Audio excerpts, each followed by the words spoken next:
parents. Frères et sœurs, j'espère que vous êtes avec moi ce matin. Combien vous savez que Dieu vous aime ce matin? Combien vous savez, dites-le, là, on ne vous voit pas à la caméra, mais dites que les autres vous voient. Soyez avec moi ce matin. Je veux prêcher la parole de Dieu, pas avec sévérité, mais avec vérité. Je veux vous dire combien Dieu vous aime ce matin et combien en même temps il déteste le péché. Et on est appelés à ça, nous. Nous sommes des hommes, on est des pécheurs, on va faire des fautes, mais on doit haïr quand on agit mal. On doit haïr ça comme Dieu haït le mal. Et il nous a gardés dans son amour pour que nos péchés ne nous empêchent pas, de ne soit pas un barrage, une barrière pour entrer dans la présence de Dieu. On est ici ce matin, puis nous le savons, la parole de Dieu nous le déclare, que nous pouvons louer, adorer Dieu, s'approcher de Dieu à cause de Jésus-Christ qui est mort sur la croix pour nos péchés. C'est un privilège qu'on a d'adorer Dieu ce matin. Et ce matin, je veux prêcher la parole. Comment je pourrais dire ça? Pas la sévérité. C'est pas, j'aurais dû chercher un autre mot que ça. Là. Dieu est sévère dans ses exigences, mais rempli d'amour et de miséricorde et de patience envers chacun de nous ce matin. Et je veux que vous soyez avec moi. Dites Amen si Dieu vous parle ce matin pour m'encourager, parce que je veux prêcher la parole de Dieu d'une manière qui peut paraître radicale, mais l'amour de Dieu, c'est un amour radical. Donner son Fils à la croix pour qu'on soit avec Dieu pour l'éternité, c'est radical. C'est difficile à comprendre pour moi que Jésus a quitté le ciel, la gloire de Dieu avec les anges qui l'adorent, pour venir mourir sur une croix pour moi, pour vous. C'est difficile pour moi de saisir tout cet amour-là. C'est trop grand. C'est trop grand pour moi. Mais ce matin, je veux prêcher l'amour de Dieu, frères et sœurs. Et qui est Jésus-Christ? Qui est Jésus-Christ? Le titre ce matin de cette série qu'on a sur la Sainte Seine, le titre c'est « Je suis le chemin ». Jésus va dire à un moment donné « Je suis le chemin ». Et je suis le chemin, ça veut dire beaucoup, là. C'est, comment je pourrais dire? C'est un peu... non, mais on n'est pas rendu là. On va reculer un petit peu là, de deux. Je ne veux pas mettre le texte tout de suite. Je veux juste introduire le texte. Jésus, le titre, c'est « Je suis le chemin » parce que l'affaire, c'est qu'on est dans l'Évangile de Jean ce matin. Je vais vous montrer un texte dans l'Évangile de Jean ce matin. Dans l'Évangile de Jean, il ne parle pas de la Sainte Seine comme les trois autres évangiles, Matthieu, Marc et Luc. Matthieu, Marc et Luc vont mettre l'emphase sur l'institution de la Sainte Seine. Voici mon corps qui a été livré pour vous, brisé pour vous. Voici mon sang de la Nouvelle Alliance. Jean, lui, au repas de Pâques, au dernier repas de Pâques, il va raconter avec beaucoup de sensibilité, beaucoup d'émotion, il va raconter tout ce qui a pris place autour de ce dernier repas que Jésus a pris avec ses disciples avant de s'en aller. Frères et sœurs, je serais rempli d'émotions. Si je savais ce matin que je ne reviendrai plus, j'espère que je ne suis pas un prophète, là. Si je savais que je ne reviendrai plus ce matin, je serais rempli d'émotions pour vous parler comment Dieu vous aime. Parce que je me dirais, c'est la dernière fois là, que j'ai la chance de dire à Nicole et à Françoise combien Dieu vous aime. Alors, je veux mettre tout mon cœur, je veux mettre avec beaucoup d'émotions.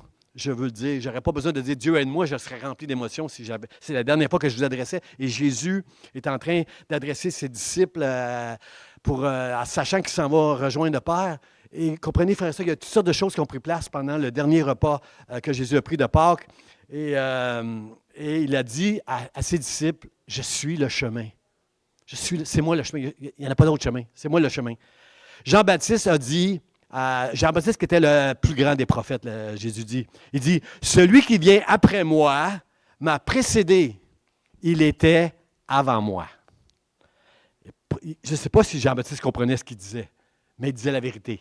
Il était rempli du Saint-Esprit quand il disait ça. Il était avant moi. Jésus va dire quelque chose devant les religieux qui les ont consternés, qui les ont fâchés. Il a dit, « Avant qu'Abraham fût, je suis. »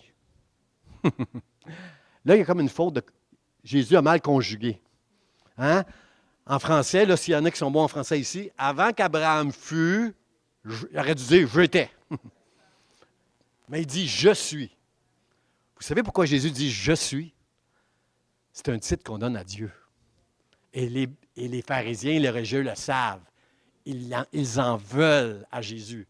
C'est un blasphème que Jésus est en train de dire quand il dit ça. Quand l'Éternel s'est révélé à Moïse dans le buisson, il a dit « Je suis l'Éternel qui suis ». Pas qui était, qui est, qui sera, qui suis. Dieu vit tout le temps au moment présent, frères et sœurs.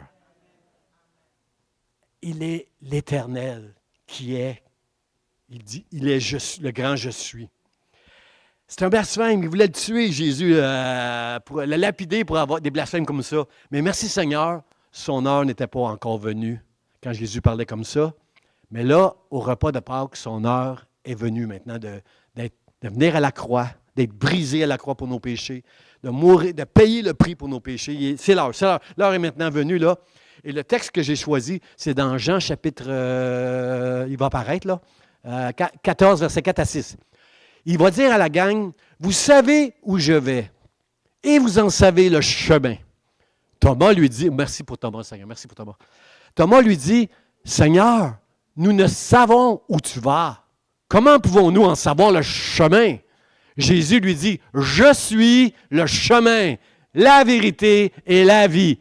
Nul ne vient au Père que par moi.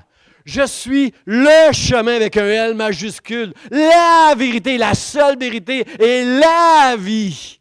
Nul ne vient au Père que par moi. Frères et sœurs, êtes-vous d'accord avec moi que pour des pharisiens, pour des religieux qui sont sous la loi, pour des personnes qui pensent que, vous savez, les hommes sont bons pour se bâtir des religions qui vont fitter avec ce qu'ils veulent dans leur religion. Je veux aller devant une idole. Moi, je veux me faire une idole. Je veux aller y porter des cadeaux, puis elle va me bénir. Elle va me donner la fécondité. Elle va me donner la prospérité. Elle va me donner tout ce que je veux. Combien qu'on prenne, qu'on ne vient pas à l'Église pour obtenir tout ce qu'on veut de Dieu. On est ici pour faire la volonté de Dieu, pour donner la gloire à Dieu. À lui, toute la gloire. On ne vient pas ici pour avoir une belle vie, frères et sœurs. Dieu promet qu'il va nous donner une belle vie quand on marche avec lui. Mais le point, c'est on vient ici parce qu'il nous a donné la vie. Il est le chemin, il est la vérité, il est la vie éternelle et c'est Dieu seul, frères et sœurs, qui nous accorde toutes ces bénédictions-là. Seigneur, merci. On est à Pâques, frères et sœurs. On est à Pâques. Et Jean va nous révéler qu'à Pâques, alors qu'ils sont tous ensemble, tous assis, vous savez, en Orient, tout le monde porte des souliers avec pas de bas. Nous, moi, j'ai des beaux bas. Je ne montrerai pas mes beaux bas, mais j'ai des beaux bas comme Gabriel, moi. Puis, il n'y a pas de bas. Ils ont les pieds nus. Vous comprenez qu'ils marchent. Ils marchent dans le sable, ils marchent. Les pieds sont sales en Orient, avec la chaleur et tout ça. Et techniquement, quelqu'un aurait dû laver les pieds des disciples. Mais ils sont juste entre eux autres. Et souvent, c'est comment je pourrais dire? C'est les inférieurs. C'est les esclaves ou les gens de basse classe qui vont s'agenouiller pour laver les pieds des gens qui entrent. Ou celui qui va vous recevoir dans sa maison, s'il n'y a pas d'esclave, ça va être lui, mais il va laisser ça à quelqu'un. S'il y a un serviteur de la maison, c'est le serviteur qui va faire ça. Ils sont avec Jésus au repas de Pâques, puis ils sont en train de se dire, mais qui va être le plus grand dans le royaume de Dieu, le Seigneur? Des conversations comme ça que Jean nous rapporte. Et là, Jésus, qu'est-ce qu'il fait? Il enlève son vêtement. Il met une serviette, puis il va laver les pieds de ses disciples. Pourquoi il fait ça? Il leur dit, je vous ai donné un exemple. Frères et sœurs, qui aime ça s'humilier ici? Soyez honnêtes, là, qui aime ça? T'aimes pas t'humilier. S'humilier, c'est renoncer à cet orgueil de m'abaisser devant les autres pour les servir. Jésus, quand il avait les pieds de ses disciples, il a dit, je vais vous dire pourquoi j'ai fait ça. Je vous ai donné un exemple. Lavez-vous les pieds les uns les autres. Soyez capables de vous humilier devant les frères, devant les sœurs, pour servir Dieu. Parce que Dieu te voit quand tu fais ça. Toi, tu ne veux pas que les hommes te voient en train de t'humilier, mais Dieu te voit quand tu t'humilies. Et c'est celui qui s'abaisse que Dieu va élever dans le ciel pour l'éternité. Reçois tous les honneurs que tu veux ici sur cette terre, c'est perdu ça dans le ciel. Il n'y a personne qui va se faire des courbettes devant toi dans le ciel pour tous les honneurs que les hommes t'auront donnés sur la terre. Mais tout ce que tu vas faire pour Dieu dans l'humilité, Dieu va te donner gloire pour ça. Il va te louer dans le ciel. Quelqu'un veut dire Amen. Seigneur, aide-nous dans cet exemple de rechercher l'humilité, Seigneur. Tu es un Dieu tellement radical, Seigneur. Aide-nous, Seigneur, à comprendre toutes ces choses-là dans le nom de Jésus. Dieu va leur donner un nouveau commandement. Je vous donne un nouveau commandement. Aimez-vous les uns les autres. Aimez-vous les uns les autres. Il pousse même. Il dit même, aimez vos ennemis. Hey, Seigneur, j'ai de la misère à aimer mon frère ou ma soeur à côté de moi quand elle me fait quelque chose. il nous demande d'aimer nos ennemis. Vous savez que quand tu considères quelqu'un comme un ennemi, tu entretiens une vengeance dans ton cœur qui est comme du poison. Le mal que tu veux aux autres, c'est à toi que tu fais du mal avec ce poison-là dans ton... Quand Dieu dit pardonnez vos fautes, il pense à nous autres, frères et sœurs. Tant que tu penses à la vengeance pour te venger de quelqu'un qui t'a fait du mal, tu es en train de te faire du mal à toi. Mais si tu es capable de pardonner, tu vas te libérer toi et libérer l'autre. Puis peut-être pas. Si je pardonne à quelqu'un, peut-être que je ne le libérerai pas si lui, il reste comme il était. Mais moi, je suis libre à son égard. Et c'est là que Dieu veut nous amener. Quand les disciples disent « Enseigne-nous à prier, pardonne-nous nos offenses comme nous pardonnons aux autres. » Frère et sœur, réalisez-vous que quand on fait cette prière-là, on est en train de dire à Dieu, de la même manière que je pardonne et que j'aime les gens autour de moi, traite-moi de la même manière. C'est radical, ça, frère et sœur. Hein? C'est extrême. Dieu, combien sont d'accord avec moi? Dieu est extrême. Jésus, quand il parlait, il disait des choses là, qui nous cherchaient, là, qui étaient assez extrêmes. Jésus leur demande de s'aimer. Là, il va dire quelque chose de spécial. Il va dire que votre cœur ne se trouble pas. Puis là, il leur annonce, du coup, là, il leur annonce que quelqu'un va le trahir. Il parle de Judas qui va le trahir. Il parle que Pierre va le renier 3 fois. Il va leur dire que vous allez avoir des tribulations, des épreuves, des persécutions. Vous allez être persécutés. Il y en a qui vont mourir en mettant leur foi en moi, que votre cœur ne se trouble pas. Frères et sœurs, c'est fort qu'est-ce que Jésus est en train de leur dire. Et moi, j'aurais eu le cœur troublé. Je suis content que Dieu... J'aurais aimé que Jésus me dise, Pasteur Jean, que ton cœur ne se trouble pas, malgré tout ce qui va prendre place. Je veux l'entendre. Quand mon cœur est troublé, je veux me lancer aux pieds de Jésus puis entendre sa voix qui me dit « Ne crains point ». J'aime les psaumes, frères et sœurs. Les psaumes sont tellement honnêtes. Il est tellement honnête, le psalmiste. Dans le même psaume, il va dire comment il est terrifié, que ses ennemis sont contre lui, ils ont creusé une fosse devant lui. Il n'arrête pas de dire tout ce que l'ennemi est en train de faire, puis comment il est troublé, tourmenté. Puis dans le même psaume, il va dire « Je ne crains rien, je mets ma confiance en toi ». Il y a les deux, frères et sœurs, les deux. Il faut être honnête avec Dieu. L'intégrité, c'est d'être qui on est. Il faut être honnête avec Dieu. T'as peur, t'as peur. Viens pas me dire quand j'ai peur, pasteur, n'aie pas peur. Mais dis-moi plutôt, va dans la présence de Dieu. Parce que dans la présence de Dieu, Dieu va m'amener à me confier en lui comme le psalmiste. Le psalmiste, des fois, il est sur la montagne, il est avec Dieu. Dieu, je ne crains rien. Que peuvent me faire des ennemis? Quand j'écris « Dieu est avec moi », je suis délivré de tous mes ennemis. Puis à d'autres moments, il est complètement à terre. Je suis un ver, moi je ne suis pas un homme. Mon ennemi creuse des fosses devant moi, Seigneur. Ils en veulent leur bouche comme un glaive, Seigneur. Comprenez-vous, j'aime le psalmiste parce que moi je suis comme le psalmiste. Il y a des fois je suis sur la montagne, puis il y a des fois je suis dans la vallée, mais Dieu, il est toujours là pour moi et il sera toujours là pour toi. Dans le nom de Jésus. Seigneur, aide-nous, Seigneur. Que votre cœur ne se trouble pas. Il leur dit, je m'en vais. Il leur dit ça, je m'en vais. Il va même ajouter quelque chose de fort, là. C'est tout fort, qu'est-ce que Jésus dit. Il dit, il vous est avantageux que je m'en aille. Mais Seigneur, voyons, tu es avec nous depuis 3 ans et demi, tous les jours, on est avec toi, on voit comment Dieu glorifie son nom au travers de toi, en guérissant des malades, en faisant des miracles. Seigneur, tu dis que tu t'en vas, puis c'est avantageux. Oui, c'est avantageux. Moi, je m'en vais. Mais le Saint-Esprit va venir au milieu de vous.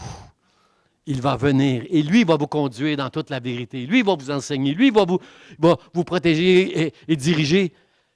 Si Jésus était encore sur la terre aujourd'hui, il serait peut-être quelque part en Israël, quelque part en Afrique, quelque part en Europe, peut-être ici, mais il ne serait pas partout. Mais le Saint-Esprit, c'est l'Esprit de Christ en nous, frères et sœurs, dans tous ceux que Dieu a choisis, à qui il a donné la foi. Moi, je dis gloire à Dieu. Seigneur, merci. Que votre cœur ne se trouble point. Jésus dit toutes ces choses en disant que votre cœur ne se trouble pas. Et il dit à Thomas, vous en savez le chemin. Vous savez où je vais, vous en savez le chemin. Je remercie. Thomas, je veux lui dire merci. Quand je vais arriver au ciel, je dis, Thomas, merci d'avoir répondu, d'avoir posé cette question-là. Très honnêtement, Jésus, là, il dit, Seigneur, on ne sait pas où tu vas. Comment tu veux qu'on sache le chemin?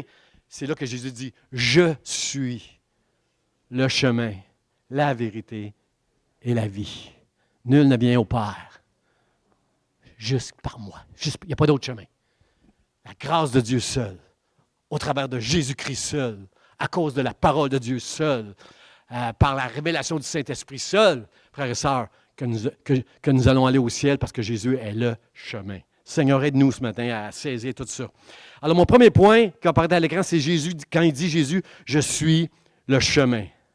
Frères et sœurs, est-ce que vous comprenez que les hommes sont idolâtres? Les hommes aimeraient se bâtir un Dieu à leur image. Et dans bien des églises, malheureusement, on met trop d'emphase sur tout ce que Dieu veut te donner à toi. Comme si Dieu il est là à notre service pour nous rendre heureux, pour remonter notre estime de soi, pour que nous ayons une destinée, un avenir glorieux parmi les hommes. Frères et sœurs, la bonne nouvelle, c'est quand tu sais dans ton cœur que tu appartiens à Jésus-Christ pour l'éternité, que tu as le privilège de l'adorer, de le connaître et de le servir. Ça, c'est ça ton destin. C'est ce à quoi Dieu t'appelle. Et Jésus nous dit ici, je suis le chemin. Ce n'est pas la religion. Si tu viens à l'Église, il y a des gens qui viennent à l'Église, ils sont dans la religion. Ce n'est pas la religion, le chemin pour aller vers le ciel, c'est Jésus seulement. C'est même pas tes bonnes œuvres. On fait des bonnes œuvres ici à l'Église Vie d'Espoir. Dieu est content, Dieu est béni quand on nourrit des familles. C'est biblique de faire ça. Mais ce n'est pas ça qui va nous sauver des bonnes œuvres. C'est même pas de croire en Dieu qui va nous sauver. Le diable croit en Dieu, il s'en va en enfer pour l'éternité. Comprends-tu que ce n'est pas tes sacrifices? Ce n'est pas parce que tu es une bonne personne. C'est parce que tu connais que Jésus, c'est le seul chemin qui va t'amener au ciel pour l'éternité. C'est le seul chemin. Il n'aurait pas ajouté « je suis le seul chemin ». Mais moi, je mets un L majuscule au « le ». Je suis le chemin. Il n'y en a pas d'autre chemin pour aller au ciel. Rien d'autre. Puis là, Jésus va dire quelque chose d'important. Il va dire, dans l'Évangile de Jean, il va dire quelque part, « Si vous me connaissiez, vous connaîtriez aussi mon Père. » Et là, j'ai aimé Philippe. Philippe, merci pour Philippe, Seigneur. Philippe qui va dire, « Seigneur, montre-nous le Père. » Et là, Jésus va dire à Philippe, « Mais Philippe, comment tu peux me demander de nous montrer le Père quand tu m'as vu?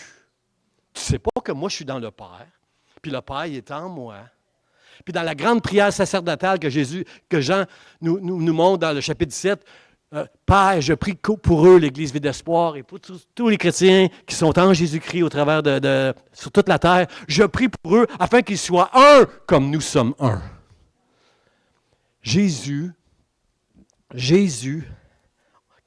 Dans Jésus-Christ, on peut voir le Père.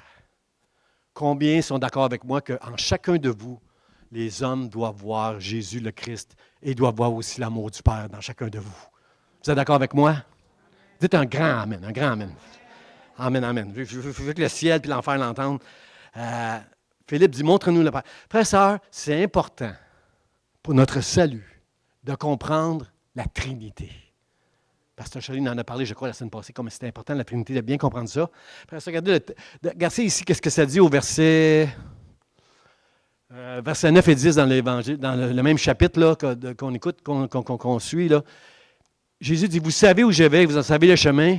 Comment dis-tu, montre-nous le Père? Ne crois-tu pas que je suis dans le Père et que le Père est en moi? Jésus est en train de parler de la Trinité ici. Puis il va parler du Saint-Esprit qui, moi je m'en vais, mais le Saint-Esprit s'en vient. Frères et sœurs, comprenez-vous une chose? C'est que le Père, il est comme un parent sévère. Le Père déteste le péché. Vous êtes d'accord avec ça? Il abhorre. Le mot abhorre, ça veut dire détester. Dieu déteste le péché. Dieu, c'est un juge. Il est obligé de juger le péché. Un juge ne peut pas dire, quand quelqu'un a fait une faute, c'est pas grave. Il est obligé, devant la justice est là pour notre bien, frères et sœurs, pour pas qu'on soit, comment je pourrais dire, il faut arracher les fautes. Si je roule à 150 sur la route, je mérite un ticket pour avoir roulé 150 parce que je suis un danger public quand je dépasse les 100 km. Je le mérite. Et un juge ne peut pas dire « Oh, c'est un bon gars, le pasteur Jean. On donnait juste un avertissement. » Non, non, non, frères et sœurs. La justice de Dieu, elle est implacable. C'est un Dieu sentencieux. Il n'y a personne, la Bible nous dit, il n'y a aucun pécheur qui va rentrer dans le ciel. La péché, l'immoralité, toutes ces choses-là vont être condamnées par Dieu. Frères et sœurs, Dieu, c'est un Dieu qui est juste. Et la justice de Dieu, elle est bafouée aujourd'hui. Si vous suivez l'actualité, vous voyez l'immoralité, la violence et toutes sortes de choses, l'orgueil de l'homme qui monte. Et Dieu va juger toutes ces choses un jour à la fin des temps. Mais vous savez quoi? C'est Dieu qui a initié le salut pour chacun de nous dans son amour en envoyant Jésus, son Fils. Car Dieu a tant aimé le monde qu'il a donné son Fils unique. Comprenez-vous que c'est Dieu, le Père, miséricordieux, sévère, mais miséricordieux, qui va juger le monde et le péché. Il n'y a pas un pécheur qui va entrer au ciel, qui va venir faire le trouble dans quelques millions d'années. Il n'y a personne qui va entrer au ciel, sinon des enfants de Dieu que Dieu a choisis et gardés, qui mettent leur amour et leur confiance en lui, qui l'adorent pour l'éternité. Et c'est Jésus-Christ seul, c'est seulement par l'action de Jésus-Christ. C'est Jésus qui a ratifié ce que Dieu a voulu pour nous racheter, frères et sœurs. Il l'a ratifié.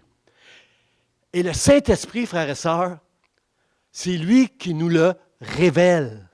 Tu peux avoir une Bible dans tes mains puis la lire tous les jours puis tu ne vas rien comprendre, à moins que le Saint-Esprit te fasse comprendre ce que tu es en train de lire.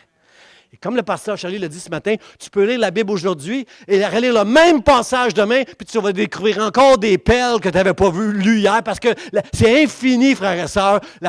Moi, j'ai fait 40 ans que j'étudie la Bible, je peux passer 3 heures par jour à l'étudier, et je découvre des choses nouvelles à chaque fois que j'ai étudié pendant 40 ans, et c'est encore, pour moi, c'est encore des richesses que Dieu me donne à chaque fois que je lis la Bible.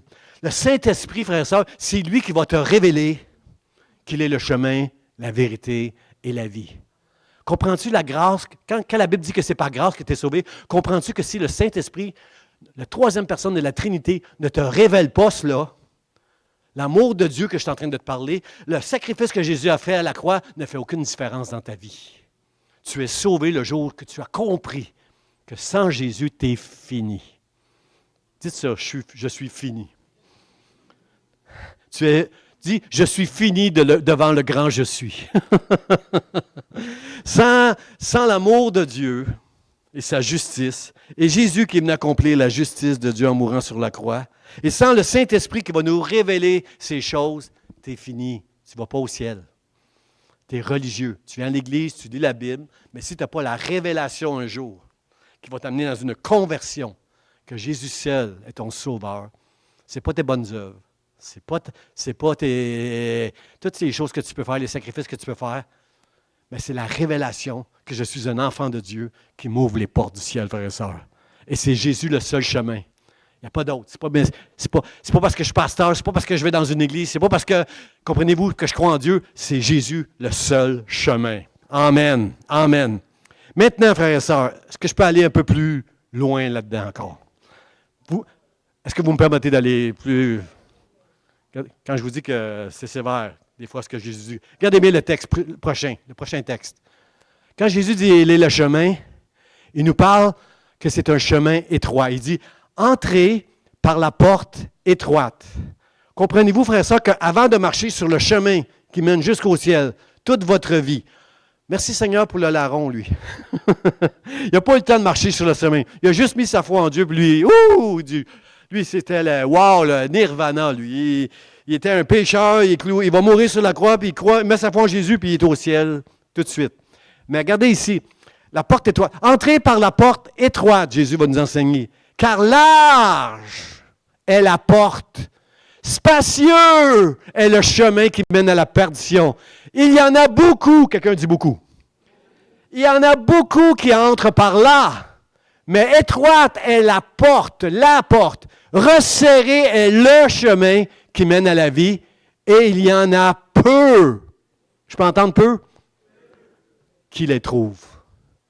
Frères et sœurs, le texte nous dit que même dans nos églises, il y en a beaucoup qui entrent par la porte large et spacieuse. Qu'est-ce que ça veut dire, ça, la porte large et spacieuse? Ça veut dire que nous, les hommes, dans notre nature pécheresse et dans notre chair, on est tout le temps attirés par des affaires qui n'ont pas rapport, comme on dit au Québec. Vous n'avez pas compris ce que je suis en train de dire? Là? Désolé, les Européens qui viennent avec une belle diction, un bon parler français, là, mais pas rapport, ça veut dire, frères et sœurs, combien connaissent cette expression, l'enfer est pavé de bonnes intentions? Je vais aller plus loin. L'enfer est pavé d'attractions superficielles. L'enfer est pavé de tentations.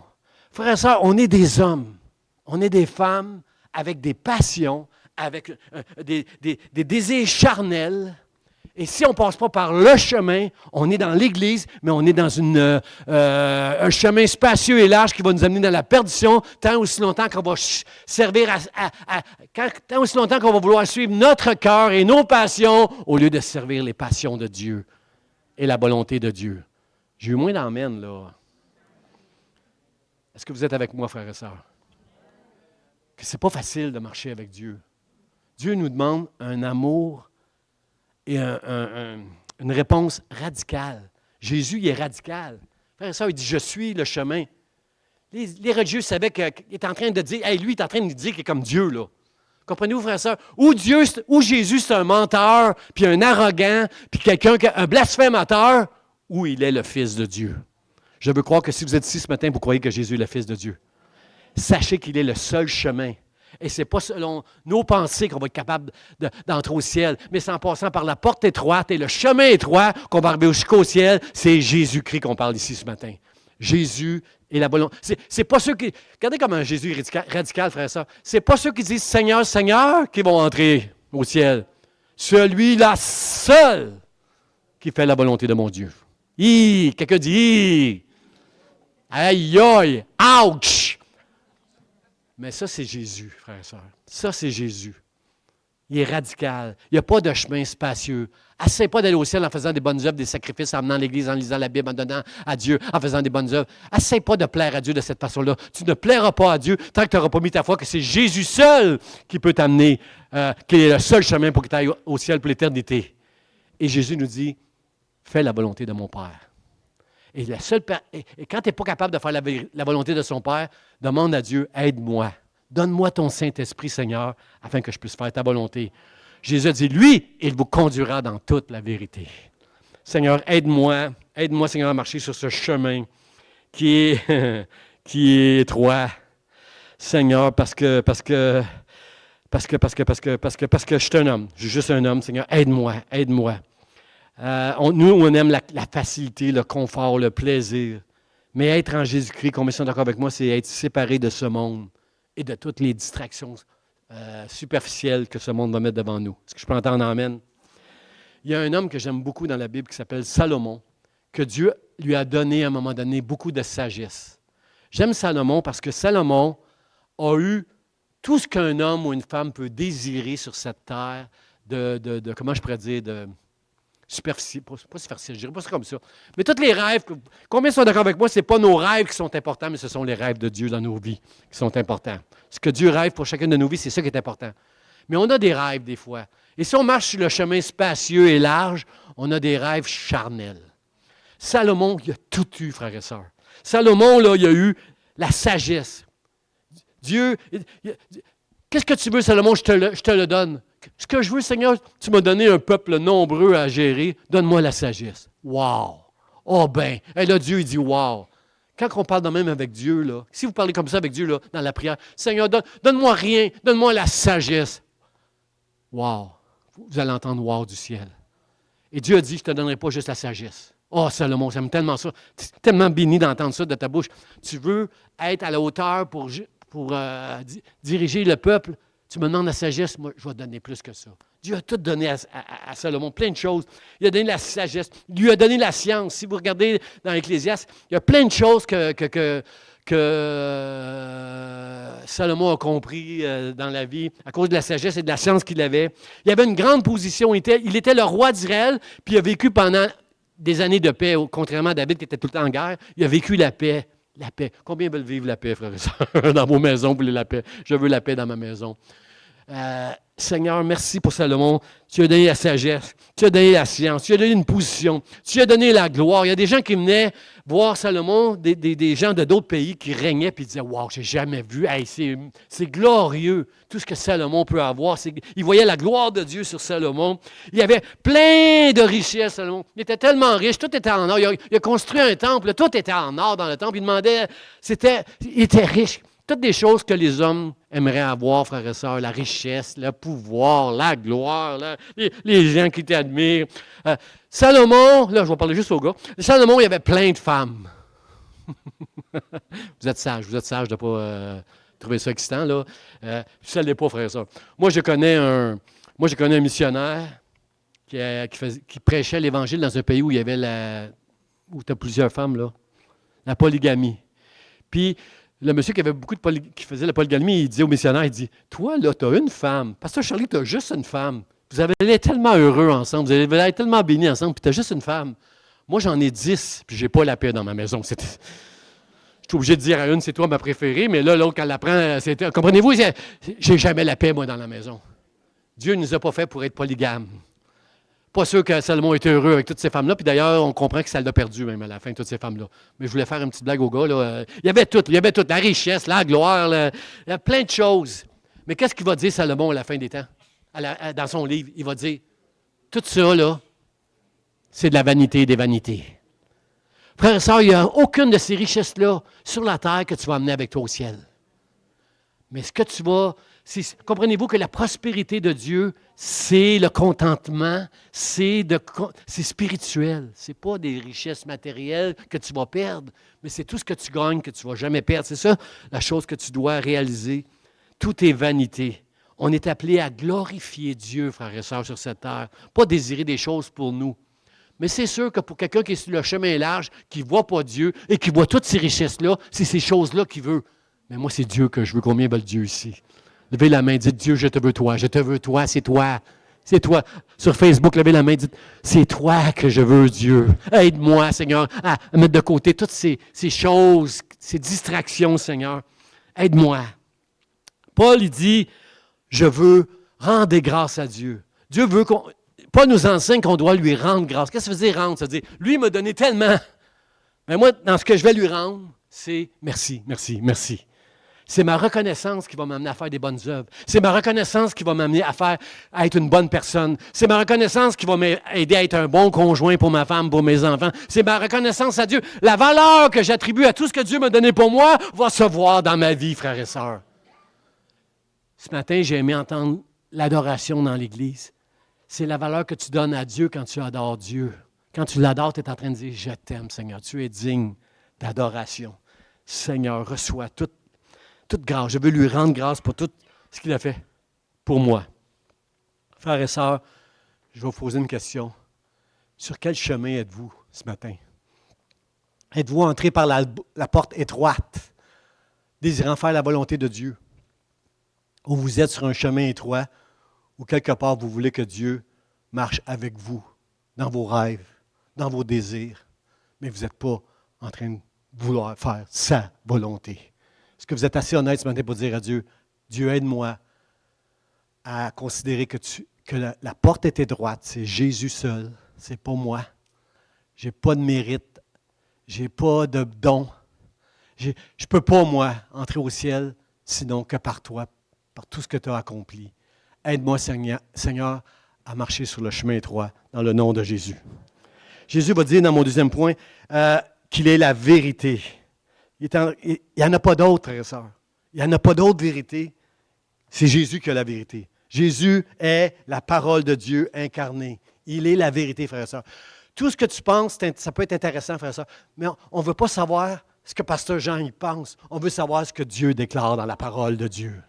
C'est ça qui est important, frères et sœurs. Il dit, je suis la vérité, Jésus. Seigneur. Quand Pilate a jugé Jésus, on a fait un faux procès à Jésus avant qu'il aille à la croix. On l'a blasphémé, on a dit des mensonges à son sujet. On disait qu'il voulait détourner les gens de Rome, puis de ne pas payer les impôts à César. Puis on disait toutes sortes de choses qui n'étaient pas vraies. Tellement que Pilate, qui était le préfet nommé par l'empereur, qui était l'empereur dans ce temps-là? Je ne sais pas si c'était Auguste, en tout cas. Peu importe. L'empereur qui a mis Pilate là-bas pour être le juge aurait pu briser les pharisiens. Il aurait pu leur dire, hey, arrêtez là. C'est pas vrai ce que vous dites là. Il va dire au peuple, je viens de questionner Jésus, j'ai trouvé aucun crime en lui. Il n'y a pas de péché en lui. Alors, puis là, le peuple, non, crucifie-le, bababa. Alors là, il va leur dire, OK, je vous donne le choix. Jésus ou Barabbas? Barabbas, il nous fait du trouble. Il fait du trouble à Rome, lui. Mais si vous voulez, ils ont dit Barabbas. Crucifie Jésus, relâche Barabbas. Il n'y a pas un crime Il n'y a pas un crime qui était commis par Jésus. Jésus a dit, je suis venu dans le monde. Moi, la raison pourquoi je suis venu dans le monde, parce que je suis le chemin et je suis venu rendre témoignage à la vérité. Et là, Pilate va dire quelque chose, frères et sœurs, que des gens qui ne sont pas encore chrétiens vont dire, mais c'est quoi la vérité? C'est où la vérité? Hein? Est-ce qu'on ne vit pas dans un monde de confusion, frères et sœurs, aujourd'hui? Il n'y a plus ni bien ni mal aujourd'hui. Ce que quelqu'un déclare, s'il le croit, ça fait du sens. Ne me juge pas si je te dis que je suis ceci ou je suis cela. Ne me juge pas. On est dans la confusion totale, frères et sœurs. On voit des injustices, on voit l'immoralité, on voit toutes sortes de choses qui prennent place, frères et sœurs, dans le monde. Et ne croyez pas que ces choses-là ne vont pas rentrer dans l'Église. Parce qu'on est des pécheurs, nous aussi. On doit marcher dans la vérité, frères et sœurs. Marcher dans la vérité, c'est un chemin qui est étroit. Ce n'est pas à ta manière à toi, mais c'est à la manière de Dieu qu'on doit faire les affaires. Seigneur, aide-nous. Aide-nous, Seigneur, parce qu'il y a tellement de confusion aujourd'hui. Il y a des politiciens, ceux qu'on élit, frère, on apprend souvent que les politiciens sont dans la corruption. Pas tout le temps, mais souvent, on apprend que même des pasteurs vont tomber dans la corruption, toutes sortes de personnes, frères et sœurs,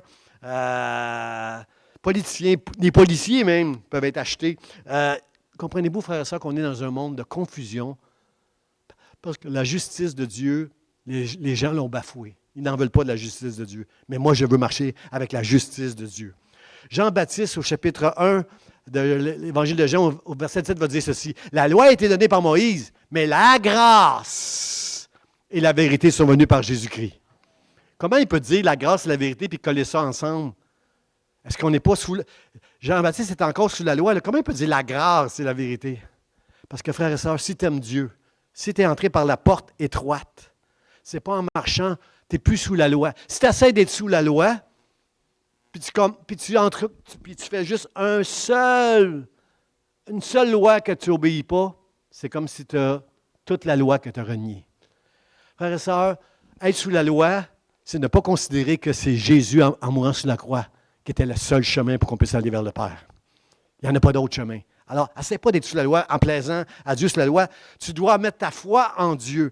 Et Dieu va écrire dans ton cœur la loi de Dieu. Je n'ai pas besoin d'aller dans la Bible pour voir si ce que je fais, c'est mal. Le Saint-Esprit va me le dire que c'est mal quand je fais mal. Puis quelqu'un qui ne connaît pas Dieu, des fois, il y a une conscience qui va lui dire que c'est mal quand il est en train de faire mal. Mais, Seigneur, aide-moi. Aide-moi par ton esprit. Puis ça, c'est l'amour, frère et sœur. Quelqu'un qui aime ne fera pas mal aux autres. Parce que l'amour, c'est qu'est-ce que de plus grand. L'amour, elle aime. L'amour, elle pardonne. L'amour, elle excuse tout. Elle pardonne tout. Elle espère tout. Elle supporte tout, l'amour. L'amour, c'est ça qui va nous empêcher de faire des péchés, frères et sœurs. Et quand on pêche, on doit dire pardon à Dieu. Seigneur, remplis-moi de ton amour.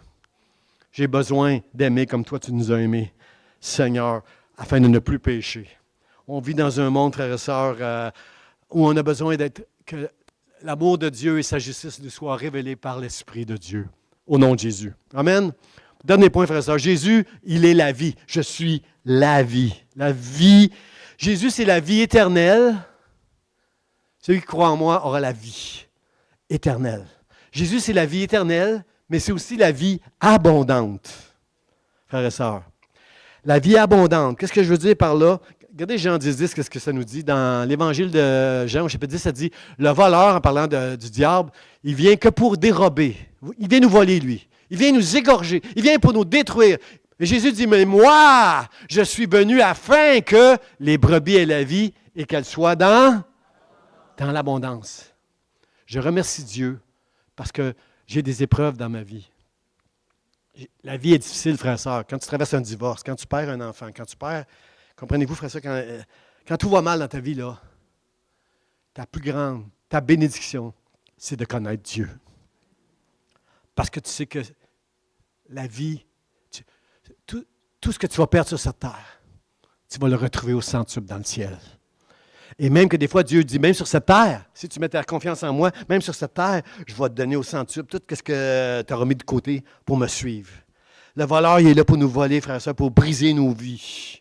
Mais Dieu nous dit en abondance. En abondance, ça veut dire que tout ce que tu peux imaginer, là, ça va dépasser ça. Ça va dépasser ça en abondance. Mais je ne parle pas d'argent, là, frère et sœur, parce que souvent, J'entends des prédications, des fois, de la prospérité. J'aime pas ça entendre ces prédications-là. Donne et Dieu va te donner au centuple. Ben oui, que si tu donnes, Dieu va te redonner. Parce que si tu as un cœur généreux, moi, je le vois au travail de la banque alimentaire ici à l'Église. On donne toutes les semaines à 200, 250 personnes. Puis là, il y a tellement de monde qui s'ajoute qu'il faut faire grandir, il faut falloir agrandir les locaux là, pour avoir encore plus d'espace, pour donner encore plus de nourriture à des gens. Et je vois que Dieu nous redonne quand on donne. Bien sûr que Dieu nous redonne. Mais l'évangile de la prospérité, c'est donne, puis tu vas devenir riche, parce que Dieu va te bénir. Mais là, frère, ça, pourquoi on voudrait devenir riche? Pour nous ou pour redonner? Si c'est pour redonner, tu vas devenir très riche. Connais Dieu, tu vas devenir très riche. Mais si c'est pour, tu veux juste donner pour être prospère, puis être riche, puis avoir devant les hommes toutes sortes de choses, non. Je déteste l'évangile de prospérité, frères et sœurs. Je donne. Mes motifs, quand je donne, c'est pour bénir. C'est pour être une source de bénédiction. Et je sais que Dieu va me rebénir quand je vais bénir les autres. Mais je ne le fais pas dans ce but-là, frères et sœurs. Mais oui, c'est Jésus lui-même qui dit, moi, je suis venu pour les brebis. Le diable, il vole, lui, il nous dérobe, il nous égorge, il nous détruit. Mais moi, je suis venu pour que mes brebis qui m'appartiennent, qui ont passé par la porte étroite, qui marchent sur le chemin étroit, je prie pour que, je suis venu pour que elles, mes brebis, aient la vie et la vie en abondance. Est-ce qu'on comprend que cette abondance-là, c'est d'être un enfant de Dieu, que Dieu chérit dans sa main? Il prend soin de moi de toutes sortes de manières. Seigneur, aide-moi. Aide-moi, Seigneur. Je veux comprendre. À un moment donné, Jésus va dire, ma chair est une nourriture et mon sang est un vrai breuvage. Et la Bible nous dit que plusieurs de ses disciples vont le quitter quand il va dire ça.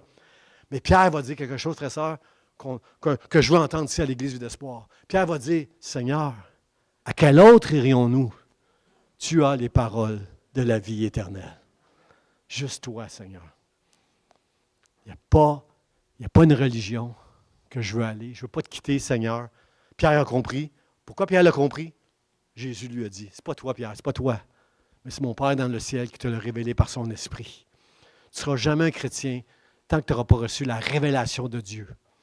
Que sans le sacrifice de Jésus, sans l'amour du Père, tu es fini.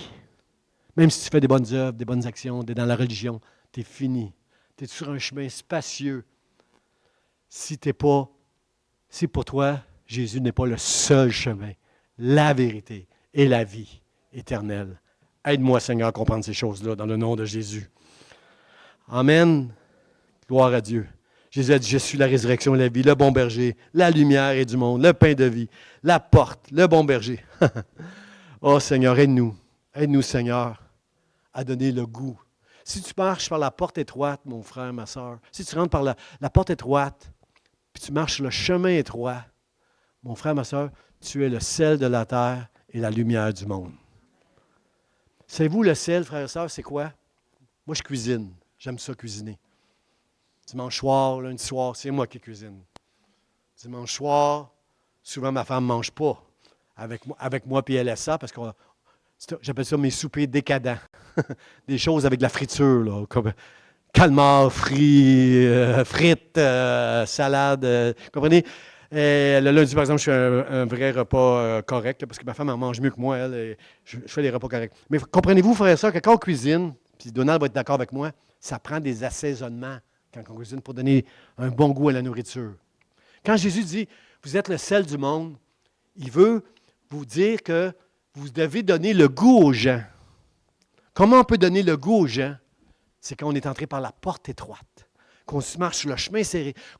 C'est quand les gens s'aperçoivent que nous, on ne vit pas comme le reste du monde. On est mort à ce monde, mais vivant pour Dieu. Frère et sœur, mettre du sel dans une assiette va donner du goût à ce que tu es en train de manger. Quand je fais une bonne salade avec de l'huile, de la vinaigrette, ça prend un peu de sel pour relever le goût de mes légumes. Mes frères et sœurs, vous savez comme moi que si je mets trop de sel, si je mets toute la salière, je viens de gâter, là. Comprenez-vous que c'est fini, là. Non seulement ça a trop de goût, c'est pas bon. Frères et sœurs, quand Dieu t'ouvre une porte avec quelqu'un, mets un peu de sel. Mets pas toute la salière. Parce qu'il t'écoute, là, tu vas mettre toute la salière, tu ne vas pas lui donner le goût de l'Évangile. Mais mets un peu de sel, donne-lui le goût de l'Évangile, puis il va revenir vers toi. C'est ça, frère et sœur, être la lumière. le sel et la lumière. La lumière, quand on a de la lumière, c'est super, mais trop de lumière, ça va juste nous éblouir, on ne verra plus rien. Vous êtes le sel de la terre et la lumière du monde. Ayez la sagesse, frères et sœurs, de bien utiliser les opportunités que vous avez. Puis juste si tu aimes Dieu de tout ton cœur, si tu es un adorateur, même si tu n'ouvres pas la bouche, les gens vont le voir et tu vas donner le goût aux gens par le sel qu'ils vont voir dans ta vie pour Dieu. Amen. J'invite les musiciens à s'avancer. On va chanter le chant de Jésus, là, élevé. Nous voulons voir Jésus élevé au-dessus de la terre. On va faire ce chant-là ensemble, frères et sœurs. Mon point de la fin, frères et sœurs, c'est nul, personne. Nul ne vient au Père que par moi. Jésus, frères et sœurs, il est radical. Radical, des fois, je viens de vous donner un bon exemple de ce que ça peut être là, avec le sel et la lumière. Radical, parfois, ça peut être négatif. Moi, je veux être radical comme Dieu et comme Jésus. Je veux aimer radicalement. Je veux être radical dans mon amour avec ma femme. Je veux être radical dans mon amour avec les enfants. Je veux être radical dans mon amour avec mes frères et avec mes sœurs. Je veux être radical, pas d'une manière négative, mais d'une manière qui va glorifier Dieu.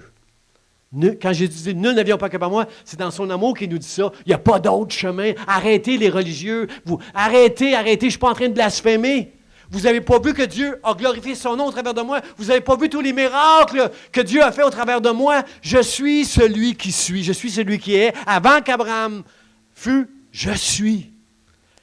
Nul ne vient au Père que par moi. Arrêtez de vouloir dans la loi et la religion vous approcher de Dieu. C'est seulement par moi. Par moi seulement.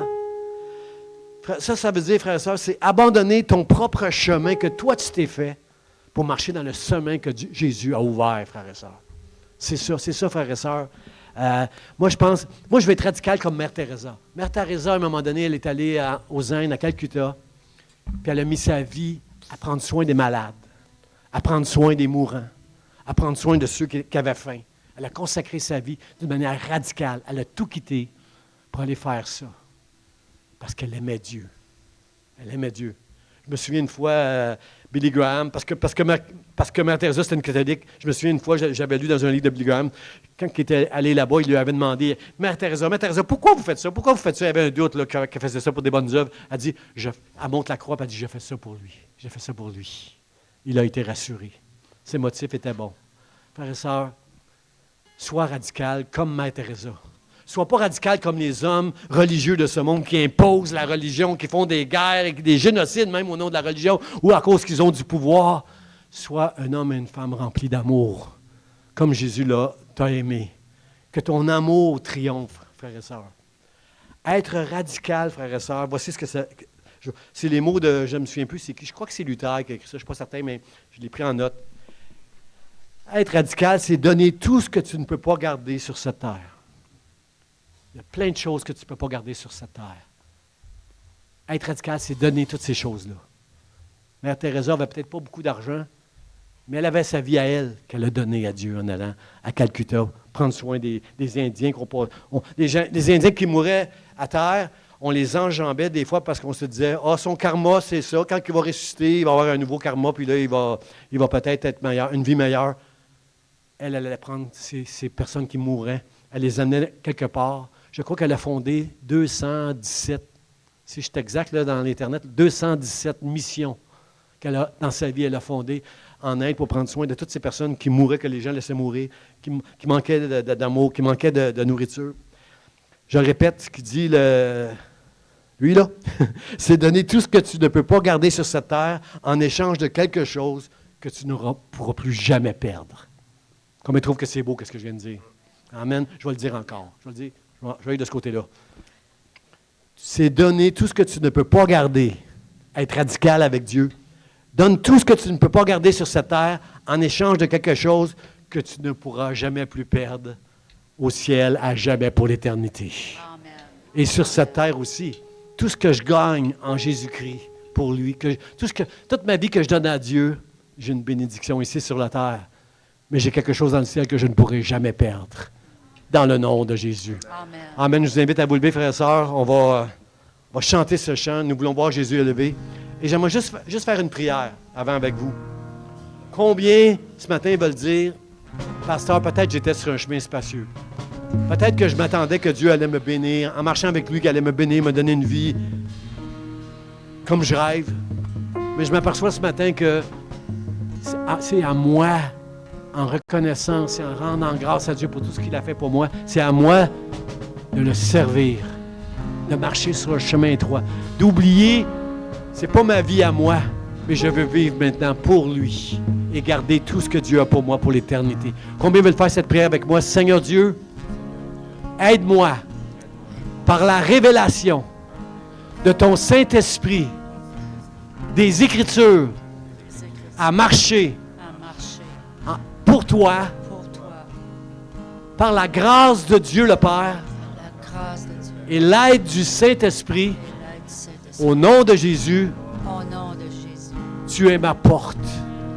Tu es le chemin étroit sur lequel je veux marcher. Merci pour ton aide. Amen. Amen. Est-ce qu'on peut applaudir le Seigneur ce matin, frères et sœurs? On va chanter ce chant.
Gloire à Dieu.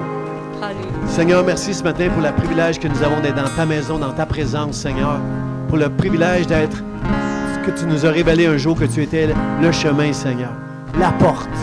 Seigneur, je te rends grâce. Raccompagne-nous dans nos maisons en sécurité. Ramène-nous mercredi pour te louer, t'adorer. Recevoir l'enseignement, Seigneur, pour être un disciple. Dieu, je t'aime de tout mon cœur. Bénis ton peuple dans le nom de Jésus. Amen. Saluez 4 ou 5 personnes pour lui dire que Dieu te bénisse, toi. Dieu te bénisse, Donald.